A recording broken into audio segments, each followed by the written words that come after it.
Episode 2. Hi friends. In this episode we will talk about King Hooshang. Following Tahmoores' death, his grandson Hooshang took the throne, inheriting the spirit of leadership. Hooshang was a man of justice. Hooshang was a wise king, credited with bringing knowledge to his people. In his time, the country was flourished. People learned a lot of skills.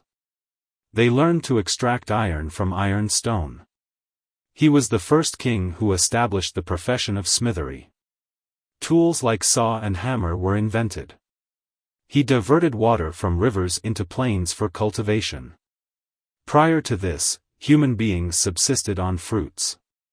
Furthermore, Hooshang separated the beasts which were hunted from those that could easily be domesticated.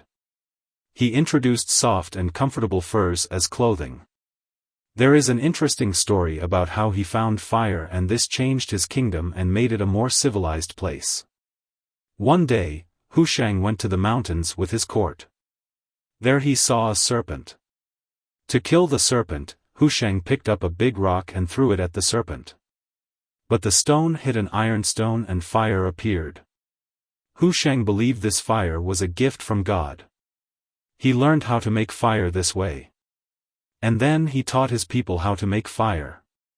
There was a big celebration in his empire.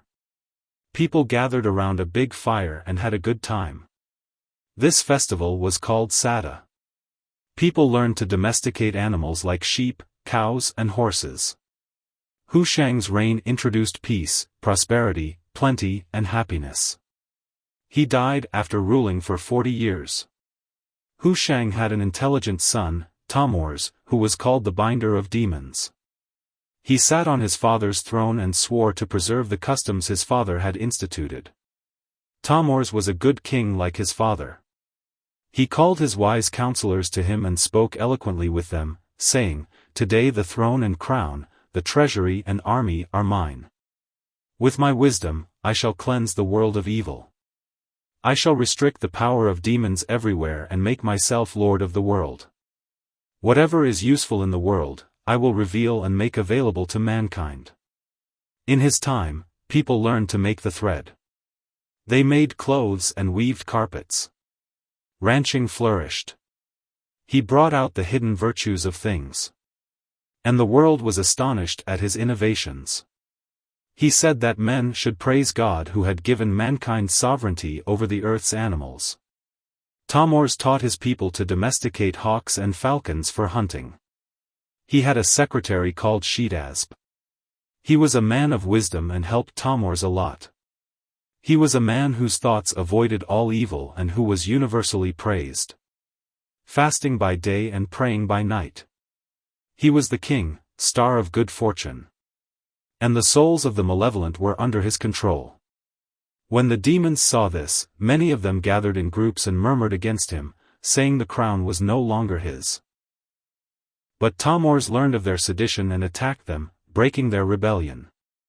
He girded himself with God's glory and lifted his heavy mace to his shoulders, ready for battle. All the demons and sorcerers came together in a great army, with the black demon as their leader, and their roars ascended to the heavens. But Tahmoores suddenly confronted them, and the war did not last long. 2/3 of the demons he subdued by spells and the other third by his heavy mace at last defeated all of them. People learned reading and writing in his time. Tahmoores reigned for 30 years, and after his death, his son Jamshid was the next king. In the next episode, we will talk about Jamshid and his kingdom. Thank you for watching.